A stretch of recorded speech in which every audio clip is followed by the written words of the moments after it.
Saya kasih tahu kalau ini website Mahkamah Agung sesuai perkara 167 PN Kupang dikuatkan oleh putusan banding nomor 61 PTK Kupang dan juga dibatalkan oleh putusan ini nomor 2821K garing PDT 12 November 2020. Jadi kalau Yafid Kolo, Freddy William Marcus Kolo menggunakan putusan 167 atau putusan sela untuk menguasai objek sangat tidak relevansi. Pemirsa yang budiman di mana saja Anda berada, terima kasih telah mengunjungi channel Suara Fakta Hukum. Jangan lupa like, subscribe, dan komentar. Saling mengklaim kepemilikan tanah warisan keluarga Konai di Kota Kupang kembali terjadi. Kali ini datang dari keluarga Victoria Anin yang mengklaim tanah seluas 350 hektar terletak di Pagar Panjang dan Danau Ina. Menanggapi hal tersebut, Army Konai dan Martin Konai saat konferensi pers pada hari Selasa 30 Maret 2021 di kediaman mereka dengan tegas menyampaikan bahwa klaim yang dilakukan oleh keluarga Victoria Anin sesungguhnya tidak memiliki alasan maupun bukti hukum yang kuat. Hal yang sama juga disampaikan pengacara keluarga Konai, Francisco Besi. Menurut Sisko, masalah tanah di Pagar Panjang maupun Danau Ina sesungguhnya sudah selesai melalui keputusan Mahkamah Agung dan sudah jelas keluarga Konai sebagai pemilik yang sah. Untuk mengetahui lebih lengkap konferensi pers yang dilakukan keluarga Konai, simak liputan Suara Fakta Hukum berikut ini. Rekan-rekan insan pers yang saya hormati dan kasihi, terutama Bapak Sisko yang berprofesi sebagai pengacara keluarga. Terima kasih banyak untuk semua adik ini dan semua yang mendengar pada siang hari ini. Saya Army Konai bertempat tinggal di Kabupaten Timur Tengah Selatan. Memang jarang terlihat di lokasi atau wilayah atau TKP atau objek sengketa. Namun secara hukum kami berada di dalam satu sistem kewarisan daripada keluarga besar Bapak almarhum Esau Konai. Saya adalah salah satu pemegang kuasa keluarga dan sepanjang perjalanan ini karena ada waktu dan tempat serta tugas yang kami emban sehingga tidak bisa setiap hari bersama-sama dengan saudara-saudara kandung untuk mengurus persoalan tanah ini. Kuasa yang kita pegang, saya dan kakak sulung Pak Ferdinand Konai, itu kita pakai sebagai pijakan hukum di dalam bertindak, bahkan di dalam pengambilan keputusan untuk kepentingan perdata dan terutama untuk kepentingan mempertahankan warisan leluhur yang ditinggalkan sebagai undayat untuk kebesaran dan sebuah sejarah tentang NTT khususnya Kota Kupang. Kalau putusan tahun 51, 52 dan 55 itu jelas menceritakan tentang rute perjalanan hukum sampai dengan keputusan Mahkamah Agung. Waktu itu belum ada yang namanya Provinsi Nusa Tenggara Timur. Tahun 51, 52, 55 putusan perentetan. Nah, putusan 51 adalah putusan beraja-raja. Saya mau sekali lagi bahwa itu adalah putusan beraja-raja tahun 51, yang mana putusan ini diputuskan oleh Raja Nismoni, Fetor Am-Abi, dan Fetor Funai. Tahun 52, putusan Gubernur Sunda Kecil, Pengadilan Swapraja di Denpasar, Bali. Dan putusan tahun 55 adalah putusan Mahkamah Agung. Sebenarnya subjek-subjek yang mencoba untuk meneruskan perkara ini sampai dengan kurang lebih hampir 50, 70, hampir 80-an. Bahkan kalau mau dilihat kembali hampir 100 tahun persoalan ini tidak selesai. Dan saya minta pengacara-pengacara yang datang dari kota besar Saya minta juga supaya bisa melihat keputusan-keputusan Mahkamah Agung. Saya tidak bilang keputusan pengadilan negeri dan keputusan pengadilan tinggi, karena Mahkamah Agung ada di Jakarta, di tempat dari mana asal mereka datang untuk mempertahankan hak-hak orang lain yang melawan kami. Saya minta buka link Mahkamah Agung. Gampang saya tulis perkara Konai di NTT Kota Kupang. Lihat saja putusan tentang apa, perkara dari keluarga siapa, ada semua di dalam link Mahkamah Agung. Saya pikir ini kita tidak usah menutup lagi satu era transparansi hukum yang luar biasa yang semua orang lagi genjot untuk menjadikan hukum sebagai panglima. Saya pikir ini harus disadari sebelum melangkah. Sebagai pengacara bukan saya melangkahi, tapi karena ini perkara datang dari rumah ini, dan perkara ini kami sering tadi Pak Armi sudah bilang bahwa ini bukan sengketa, dan sengketa ini datang dari rumah ini. Maka dari itu apa yang terjadi dari tahun 51 sampai dengan sekarang kita lebih tahu daripada datang dari jauh-jauh ke sini. Baik kalau mendapat data yang benar-benar akurat, tetapi kalau dapat data setengah-setengah nanti tidak tuntas, ya toh. Jadi kalau harganya lagi tinggi, harganya betul-betul mahal, jangan sampai jadi murahan. Ya, jadi saya mohon kita sama-sama menghargai profesi. Jadi gini, mungkin tadi Pak Armi juga sudah menyampaikan bahwa tanah pagar panjang, tanah Danwina itu ada masing-masing 100 hektar dan 250 hektar. Saya angkat resume ini adalah resume dari Pengadilan Negeri Kupang tentang objek yang akan dieksekusi, yang mana di sini tertulis 3 bidang tanah. Kalau kemarin ada keluarga Kolo yang menyampaikan bahwa tanah itu 2 bidang, ya, tanah itu 2 bidang, 100 hektar di Danwina dan 250 hektar di pagar panjang, saya ralat. Dan saya tolak itu bahwa tanah itu bukan 2 bidang saja, bahkan 3 bidang, yang mana 1 bidang tanah pantai dikuasai oleh keluarga Kolo. Jadi jangan menyembunyikan itu, karena eksekusi itu pengadilan bukan kita. Dan asas-asas perdata, asas-asas hukum tadi kalau bicara soal panglima, maka saya luruskan di sini bahwa apa yang menjadi keputusan hukum, siapapun harus tunduk dan patuh. Nah, apapun yang menjadi pelajaran secara hukum, baik di fakultas manapun di Indonesia, baik di Jakarta ataupun di NTT, semua belajar dari hukum yang sama, KUHP yang sama. Tidak ada di Jakarta sana orang belajar pada buku yang berbeda dengan di sini. Jadi saya kira ada undang-undang ataupun KUHP ataupun Kepres, Perma dan lain-lain semuanya sama. Jadi harus tahu yang mananya jurisprudensi, yang mananya mutatis mutandis. Kalau tidak paham mutatis mutandis, lebih baik tidak usah jadi apa ya. Kalau saya ngomong di sini mungkin lebih hal-hal ini lebih melekat dengan pengacara atau advokat atau orang-orang hukum. Jadi jangan memberi pembodohan hukum. Saya bisa buktikan kemarin itu ada keluarga Kolo, ada keluarga Samadara, yaitu Yafet Kolo, ahli waris dari Filipus Kolo dan Sarlin Rondo. Itu adalah anak dari Victoria Anin. Ya, Victoria Anin juga ibunya adalah Maria Konai dan bapaknya adalah Filipus Anin. Victoria Anin menikah dengan Tidurus Samadara, melahirkan Yunus Daniel Samadara. Yunus Daniel Samadara masa kecil masih merangkak, bapaknya Tidurus meninggal.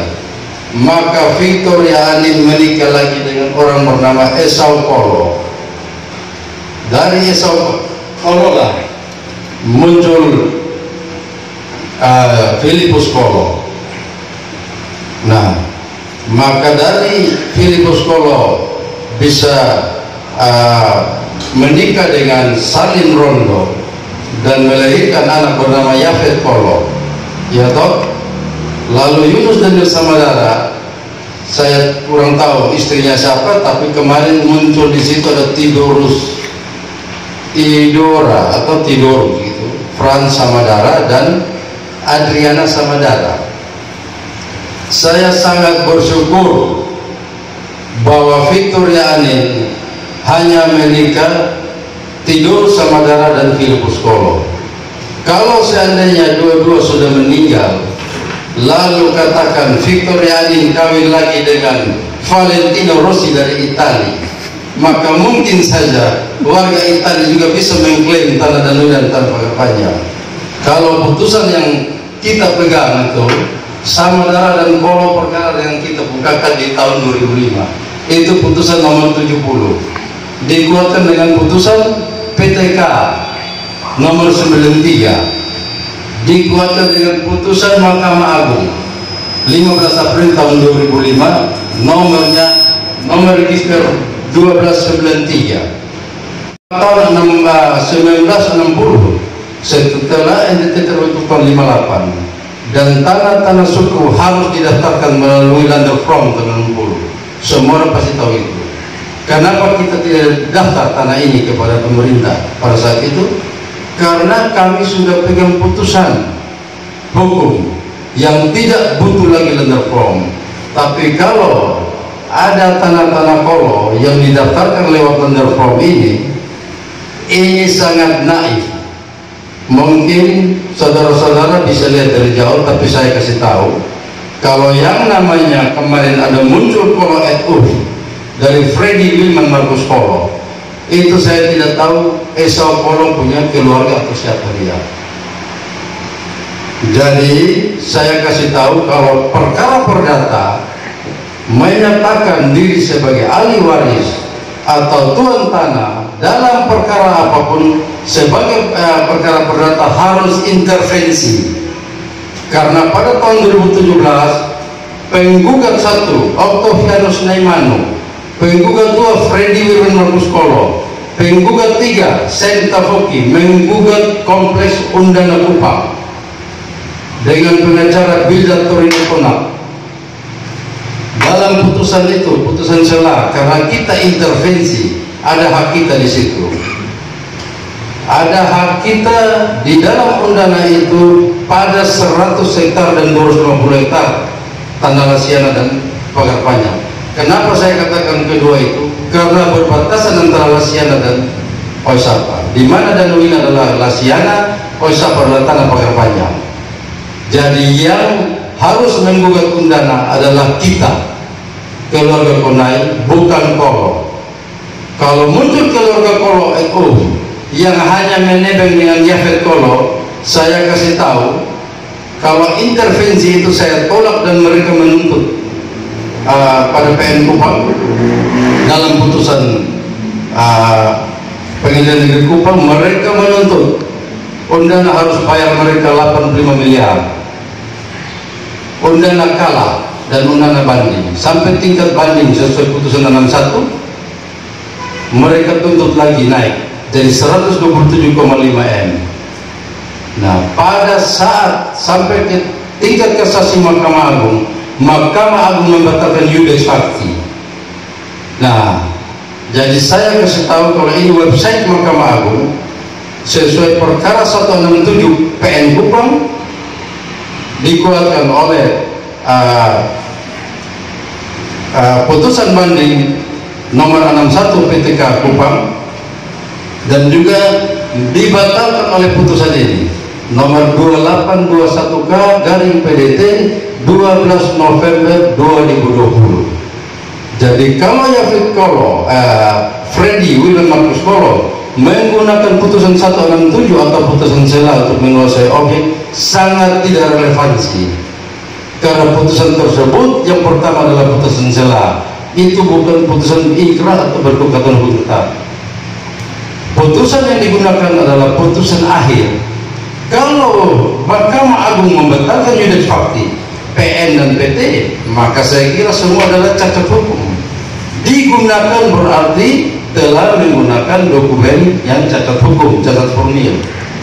Jadi kalau mau perkara pidana ataupun perdata, saya mau kasih tahu kalau saya sudah duduk sebagai terlapor di polisi, saya sebagai pelapor di polisi, saya sebagai saksi di pengadilan, duduk sebagai terdakwa. Jangan mempertahankan mereka dulu diam-diam, tidur-tidur, kaget, mimpi apa, bangun datang langsung kuasai objek. Itu orang gila. Nah, saya katakan itu orang gila, ya toh?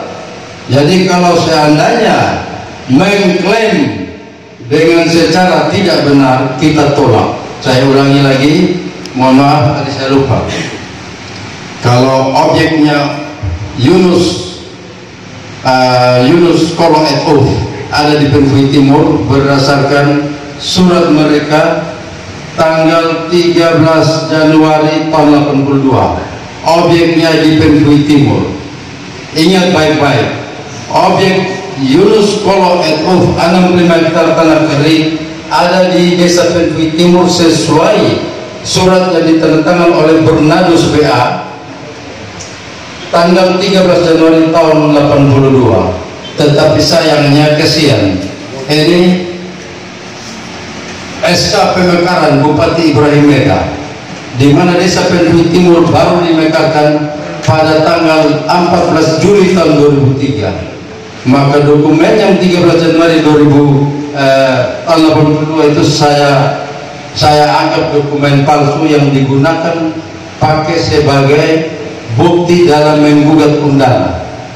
Jadi ini koran yang bila tolak menuntut 127M kepada undangan dibatalkan oleh Mahkamah Agung dengan nomor register 2821K garing PDT garing 2020 tanggal 12 November 2020. Mungkin undangan belum keluar putusannya dan mereka juga belum tahu atau sudah cek, tapi saya baca di berita dan ini website Mahkamah Agung. Jadi apabila menggunakan putusan sela atau putusan 167 yang adalah turunan dari putusan ini, maka ini batal demi hukum, cacat hukum. Baik, terima kasih. Seperti kita tahu, tanggal 1 Februari 2021 saya duduk di tempat ini, statement saya masih sama. Perkara keluarga Kunai telah selesai dan final. Tidak ada lagi persoalan apapun. Kami juga terima kasih teman-teman media sudah ikut dari minggu lalu, dari senior saya, rekan advokat Pak Ricardo Sujoka SMH dan Pak Polres Tambunan SMH. Di sana mereka menurut saya tidak mendapatkan data yang akurat. Kalau mendapatkan data yang akurat, mereka tidak akan datang jauh-jauh dari Jakarta sampai ke Kupang. Kenapa? Dan pada siang ini teman-teman bisa lihat saya memakai jas dari Manggarai karena saya advokat dari Kupang yang menguasai data-data ini. Saya jelaskan, dari 4 orang ahli waris Fidoris Franz Samadara, Yafet Polo, Victoria Samadara dengan Adriana Samadara di tahun 93 bapak mereka sudah kalah perkara dengan Pak Esau Kunai sebagai penggugat, bapak mereka berdua itu sebagai tergugat. Historis putusan yang sudah dijelaskan baik dari pihak teman-teman kemarin Dr. Sotis itu sudah jelas ada di dalam putusan 93. Nanti setelah ini teman-teman semua bisa cek. Di situ sudah ada bukti-bukti mereka di halaman 12 putusan. Bukti putusan itu juga ada baik dari Pak Esau Kunai maupun dari mereka di halaman 16, fotokopi putusan Mahkamah Agung RI nomor 6353 dan seterusnya. Putusan itu sudah ada semua dan sudah diuji di pengadilan. Nanti Pak Armi akan menjelaskan lebih mendetail dari Victoria Anin, kedudukan dan posisinya seperti apa. Kemudian pasca putusan 65 tahun 93, mereka mengajukan gugatan lagi di tahun 2005. Seperti tadi Pak Teddy sudah jelaskan, saya mempertajam. Putusan 2005 antara Yunus Daniel Samadara dan Filipus Kolo, bapak dari ahli waris yang sekarang baru sadar bahwa sudah berperkara dan kalah. Di 2005 mereka melawan Pak Insinyur Domingus Kunai. Ada asas hukum namanya nebis in idem. Perkara yang sama untuk subjek yang sama, objek yang sama, tidak bisa lagi digugat dan telah selesai. Bahkan ini berjenjang. Di putusan yang pertama nomor 70 2005, putusannya nit pro verba atau NO. Kemudian dalam putusan banding yang tadi Pak Teddy juga sudah jelaskan, itu gugatannya ditolak. Sampai di Mahkamah Agung gugatan tetap ditolak, sehingga yang pakai adalah putusan Pengadilan Tinggi Kupang yang menolak gugatan Yunus Daniel Samadara dan Filipus Kolo untuk kali kedua. Oleh karena itu, yang terakhir dari saya, apabila mereka, rekan-rekan saya, advokat dari tim bantuan hukum Kopi Joni dan juga ahli waris, berbicara tentang prosedural semua, ini saya jelaskan. Yang mereka tunjukkan dengan foto cap, pasar tahun tidak enak, ada semua di sini. Dan ini sudah diuji di Mahkamah Agung. Mereka sudah kasih masuk, sudah ada di sini. Sehingga menurut saya sangat berlebihan dan konyol. Makanya saya pernah bilang, ini sudah selesai. Kalaupun ada seperti ini, terakhir, supaya masyarakat tahu bahwa mereka kepala perkara sudah ada, sudah diuji. Mau putusan yang dari tahun 51, orang tua mereka sudah kasih masuk, kalah. Historis panjang-panjang pakai segel seolah kita tidak tahu, sudah ada. Ini saya bacakan. Filipus Anin, Maria Punai, Urbanus Nelu, Tidoris Samadara, Victoria Anis, Yunus Daniel Samadara, Esau Kolo, Victoria Anin, Filipus Kolo, pemohon kasasi dan lain-lain. Ada semua. Teman-teman bisa baca dan bisa copy, kasih ke mereka. Pesan saya, putusan dari 6593, putusan 70 2005 sampai putusan PT dan Mahkamah Agung, serahkan ke mereka dibaca. Kalau mau gugat, asas hukum tidak memungkinkan. Bapak kamu coba 2 kali, gagal dan sudah selesai. Makanya saya tetap statement saya di 1 Februari 2021, saya duduk di tempat ini, perkara semua telah selesai. Kalaupun yang perkara yang menurut kami paling berat adalah melawan Pit Kunai, dan itu pun baru muncul di 2021 dan mereka kalah. Kita lihat Pak Teddy dengan rekan advokat Mutiara Manafe berstatement seperti apapun, dia tidak baca putusan. Kalau baca putusan, ada semua dalam pertimbangan hukum. Hakim-hakim ini sudah teruji, PN, PT, kasasi, ada semua. Teman-teman wartawan bisa membaca. Makanya saya tidak fokus di historis, karena historis sudah tulis semua dan gagal. Bagaimana itu hanya rekaan. Kalau kami baca berdasarkan data, mohon izin nanti dibacakan oleh Pak Armi. Putusan 65 tahun 93, pertimbangan hukum di halaman 18, paragraf 1, 2, dan 3. Dan saya langsung saja pada halaman 18 saya sampaikan seperti ini karena saya tahu bahwa mungkin teman-teman yang di jauh yang datang kemarin yang berprofesi sebagai pengacara sementara menonton siaran langsung yang kita sama-sama sampaikan pada saat ini. Putusan 65 tahun 93 soal Konai, ya, perkara Konai dan keluarga Victoria Anin.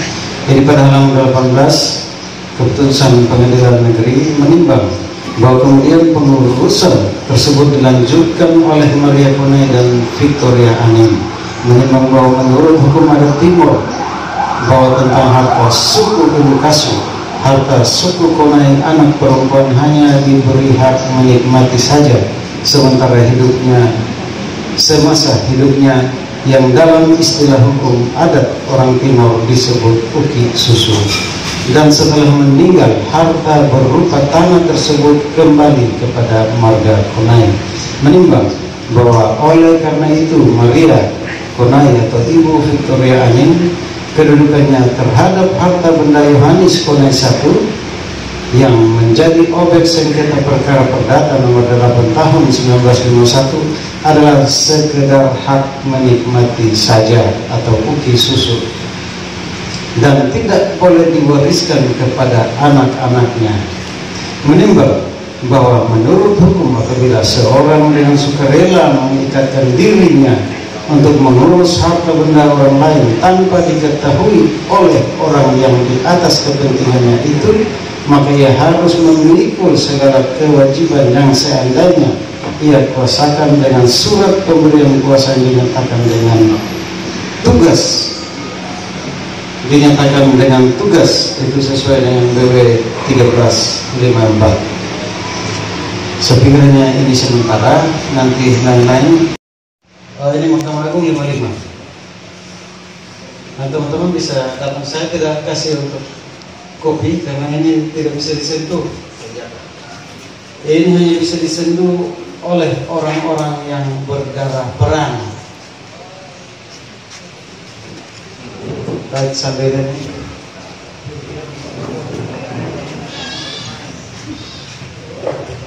Biasa orang pintar itu baca buku dari belakang. Ini asli tahunnya. Ini memutuskan menolak permohonan kasasi dari Bartolomeus Konai. Bartolomeus Konai itu Peter Yohanes punya bapak. Masuk Konai, terus menguasai tanah dan saya opa yang jago perang ada di Kepa. Karena anaknya nenek Victoria Anin.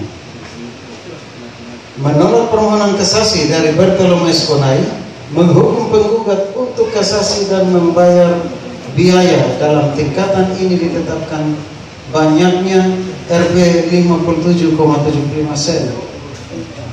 Bisa lihat 57,5 sen.